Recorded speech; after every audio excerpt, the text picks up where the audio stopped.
अगले बरस आना है, आना ही होगा। ગણપતિ ગજાનન મહારાજના આ ઉત્સવના 9 દિવસ કેમ પૂરા થઈ ગયા ખબર જ ન પડી. હજી હમણાં જ તો ગણપતિજી ઘરે આવ્યા હતા અને ઘડીભરમાં વિદાય લઈ રહ્યા હોય એવું લાગે છે. અત્યારે બધાની આંખોમાં આંસુ સાથે બાપ્પાનું વિસર્જન છે. બધાની આંખો ભીની છે ગણપતિ દાદાને બાય બાય કહેવામાં.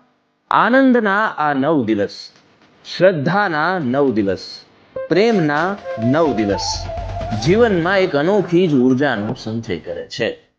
બાપાને બાય કહેવું ગમશે જ નહીં.